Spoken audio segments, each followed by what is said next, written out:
Hello everybody, my name is Anthem. Welcome back to Let's Play Hearts of Iron 4 New Order as America. Let us continue on where we last left off. So, the mod was updated a few days ago. So I have to go scouring to go find how to download the older version of the mod. I was able to find it on Nexus Mods? That's the main mod website, right?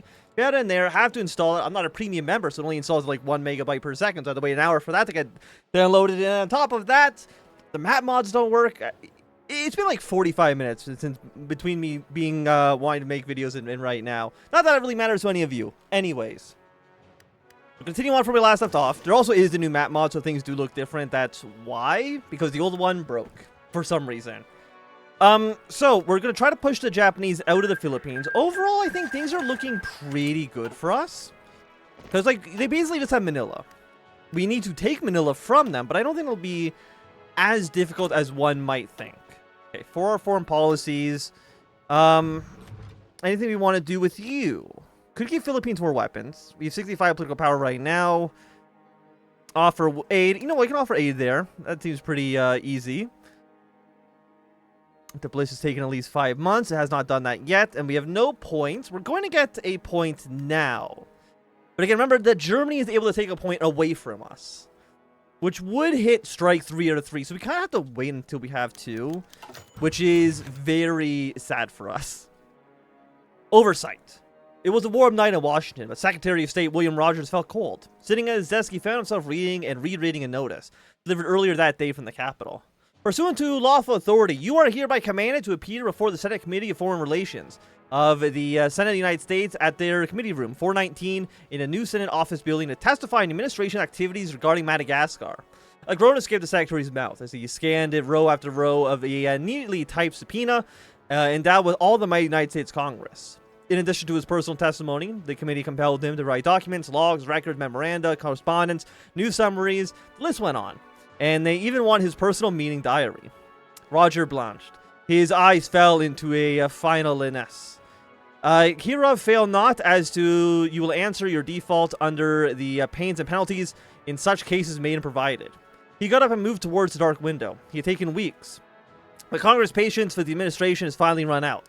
The Committee of Foreign Relations was going to have the Sergeant at Arms detain him if he did not appear. It would go through all of his files and refer them to the Justice Department to pursue criminal charges. Nixon would demand non-compliance. It would demand that he stall. But what good would that do? Was he really willing to risk his legacy for a man like Richard Nixon? Rogers stared out into the black. Then he returned to his desk, moved towards his typewriter, and began to compose a message. Chairman Fulbright, members of the committee. With the investigation underway, we need to cut off any activity in Madagascar. Wait, but I didn't hit my 3 strikes. What do you mean? I still have 1 point, do I not? Are they just taking my points away from me for no good reason whatsoever? That's... What? I didn't fail it. I did what they wanted me to do, you fuckers. Okay. Genuinely, I'm not too sure what I did wrong.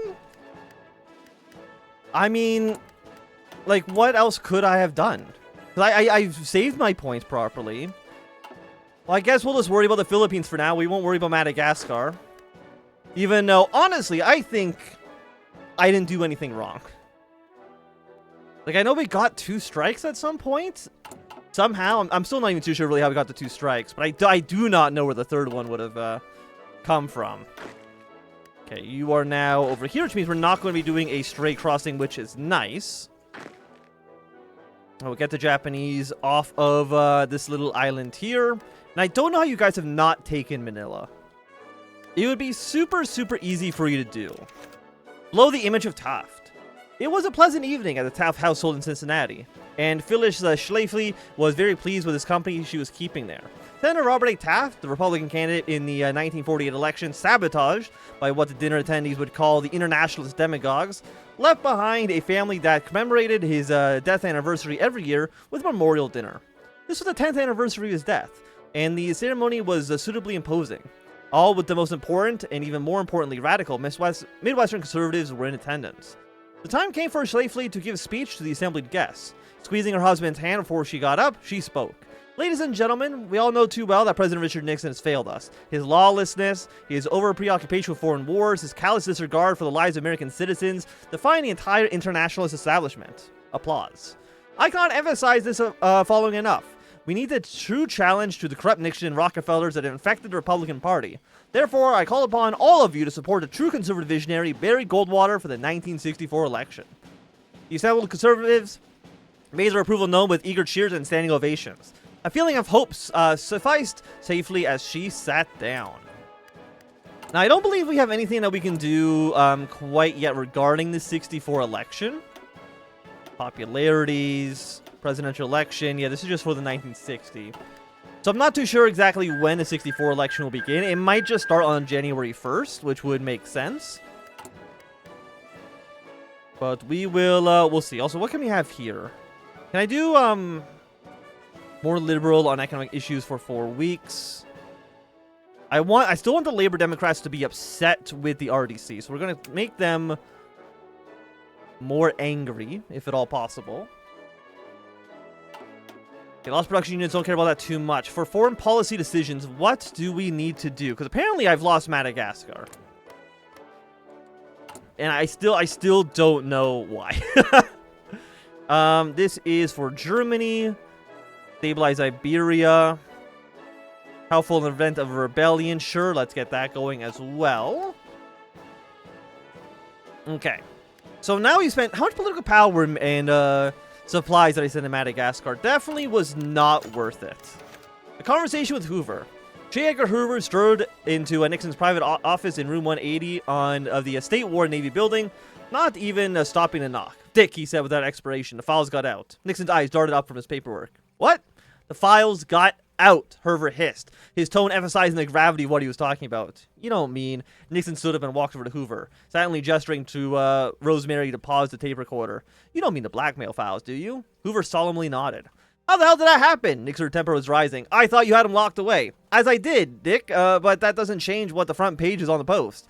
Well, who did you hand it over to? They must have done it. Hoover shrugged. Could have been any one of them. Or it could have been someone who snatched the files from their desk when they went for a smoke break. Amazing how much damage damage being left alone with a copier for 2 minutes can do. Nixon glared at Hoover's non-response. Of course I'll investigate the matter fully, and I'll try to prevent any further information from leaking in the meantime, Mr. President. Well, I mean, it sounds like maybe Hoover was in on it a little bit. That's my, maybe reading of the situation. Aid from West Point. We can get, we can escalate the wars. We can send a 2nd Division in there, but I don't think that's really going to be necessary. We secured this port. Now these Filipino troops are going to be stuck. They will get killed off in just a moment. And a conference in Italy, which is not my top priority, let's just put it that way. They still got all these troops stuck here. I mean, we just need somebody, anybody to take Manila. And I don't know what their problem is. Like, I don't know why they're not doing it. White House meeting. That's going to get responsible Republicans to support the coalition a little bit more. Wait, the rebels lost? Oh, no. Well, this is pretty bad for us all around. Making ends meet. As reports of Beauregard's victory reaches Nixon in the White House, he can only do so much but let out a sigh, rubbing his temple as he stared at the newspaper handed him by a house aide. Having received the reports, he straightened out his blazer before standing up and staring out of the window towards the pavilion, pondering to himself as he took the view of the house lawn. While it was ultimately his decision to have backed the United Front, it was due to pressure of Americans allies in the region, and knowing the stakes, it was too late already to back out support for the front, especially after securing so much needed diplomatic development. Yeah, he personally regretted the decision not to back Balaguer. He was seemingly like-minded individual that could give him some luck in gambling over the politics of Europe. Perhaps even giving him some leeway in strengthening America's role in the world. But he did only wish for a second chance. He had to make do with what he had now, given the situation. As Nixon stepped out of the pavilion, he turned to his aide and gave out a direct order. Tell the press agents that we accomplished the mission of getting rid of Trujillo. Isolationist for the foreign policy. Immediately... Okay, so everybody's going to go... Wait, okay. Everyone's going to support the NPP.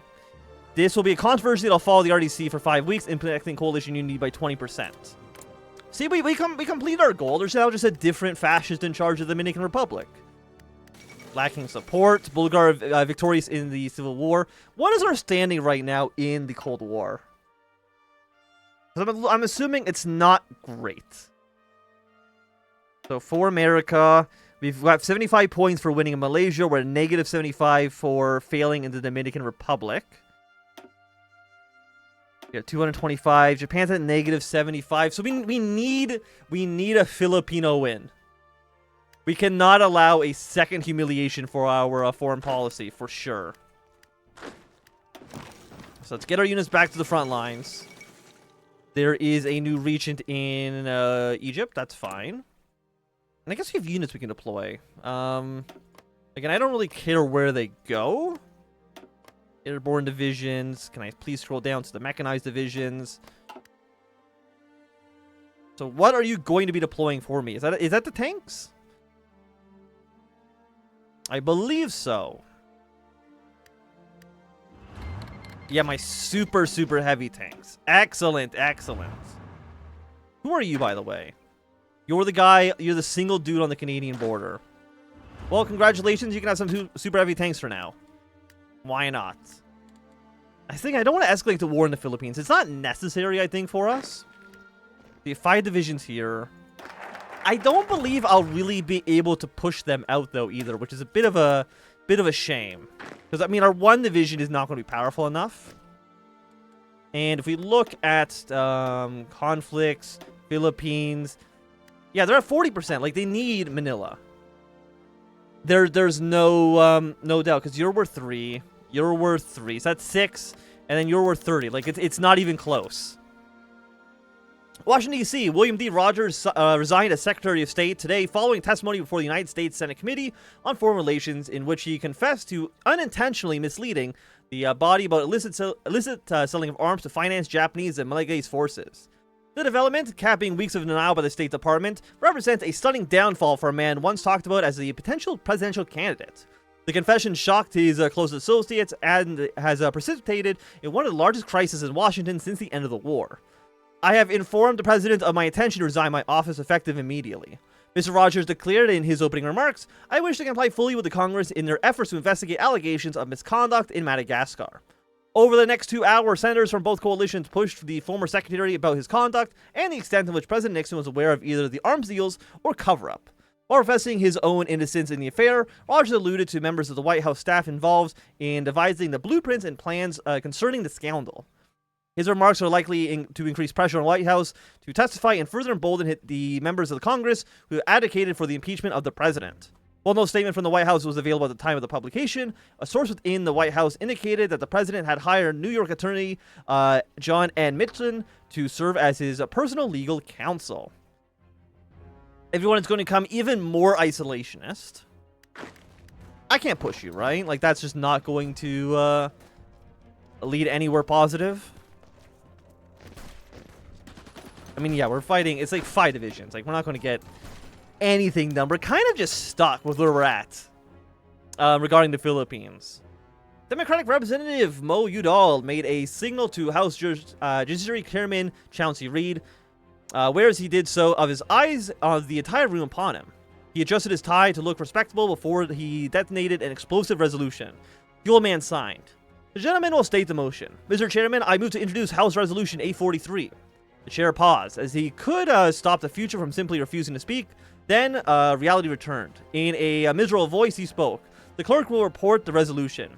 House Resolution 843, Impeachment of Richard Nixon, President of the United States for high crimes and misdemeanors in the White House of Representatives, 1400, 25th of August, 1963. Mr. Udall submitted the following resolution, which was referred. The clerk droned on. Over the next few days, the establishment leaders would raise objections and force protest votes.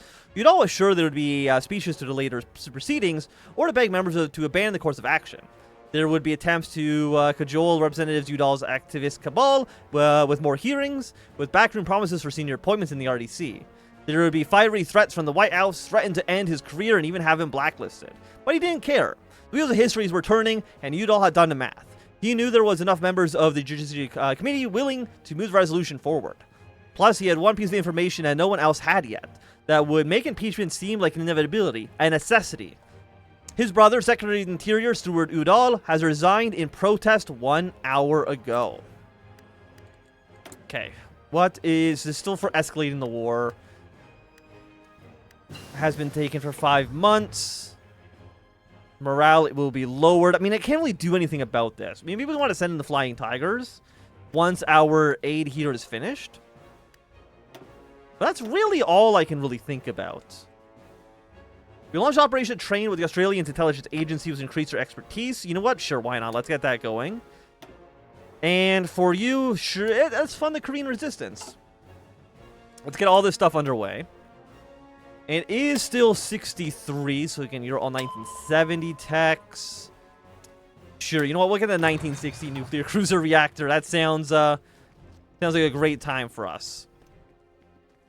I really wish I could send volunteers into the northern frontier, just so I can like push Malaya or Manila just a little bit, just like a little taste of it. You know what I mean? But yet they refuse. They do not want me to have a fun time. The floor vote. Speaker of the House John McCormick looked and felt like death as he stared down at the rostrum of the Assembly body. For days there had been a debate in the Judiciary Committee over articles of impeachment for Richard Nixon. When the committee had finally voted to move measures forward to the full chamber, it fell on him to find some way of dealing with the vote in a fair and even-handed way. His decision to privately tell RDC representatives to vote with their conscience had led to angry late-night calls from the president. His decision to allow a full-floor debate before the vote had led Udall and the rest of his freshman cabal to accuse McCormick of delaying or defending the failing status quo. Still, he was determined to be fair. He was determined to handle the second impeachment vote in American history with grace and dignity. He was determined not to let himself be flattened by the terrible weight of history. As Udall finished his fiery final statement, the speaker nodded to the clerk. All time for general debate has expired. Pursuant to House Resolution 843, the previous question in ordered on the resolution as amended, the question is on adoption. The question of adoption of the resolution has amended shall be divided between 6 articles. His approval and acquiescence of shipping arms without congressional approval, his approval and acquiescence in covert actions conducted by the Central Intelligence Agency. It went on. McCormick banged his gavel to signal the start of the 15-minute voting period and watched his members move across their room. For once, there's no signs of party divisions among the NPP, who are all solidly unified in favor of impeachment. Among his own members, though, he made the miserable note of deep factions emerging. Richard Nixon had left a once stable RDC more divided than ever. With 238 votes in favor and 190 votes against, Richard Nixon has been impeached. Support for the progressives will increase for 6 weeks. Excellent. Good. So Nixon has been impeached. Now, he's not being removed as to the president yet, because that needs to go to the Senate. But, people, we'll see where it goes. Now, in real life, Nixon was not impeached. He was impeached. He was not removed from office because he resigned before the Senate vote, if I'm not mistaken. Helicopter, sure, we'll get the anti-sub helicopter. Sounds like a good choice. So that'll probably be what will happen in this situation as well. Excerpt from Kennedy surveillance tape 472-63. John Kennedy. John, that house of yours has caused more grief dealing with that silly bastard. Did you see the post this morning? JM. Yes, Jack, I did. I've been talking to Udall about resigning at the start of this whole mess, and now he and his brother is going around doing a victory lap over it, cutting me down. It's crazy. I can't trust anyone. Now, Jack, let's get a hold on before you go in resigning. No, the whole thing is falling apart here. Dick's barricaded himself in his residence. This new Mitchell bastard is looking for leakers with an axe. Bobby's kept the press at bay so far, but I know if I stay here much longer, they're going to start talking to me as damaged goods going into 64. Listen, Jack, I hear you. I know you're frustrated, but we have to think about the here and now. The president is not himself. I think he called me drunk last night after the impeachment vote. He's a cornered animal, and if he does not see a way out, he might start making messes. We could wind up with tanks in D.C. if you leave, and it looks like the Senate just will convict. Jesus Christ, that crazy bastard. If you don't stay on, the cabinet will fall apart. The RDC will fall apart. Nixon will destroy the country and then himself. I know you have ambitions, but please stay on. We need you. God damn it. What a fucking disaster. Director of the FBI will read through the conversation with mild interest before sending it to the president's chief of staff.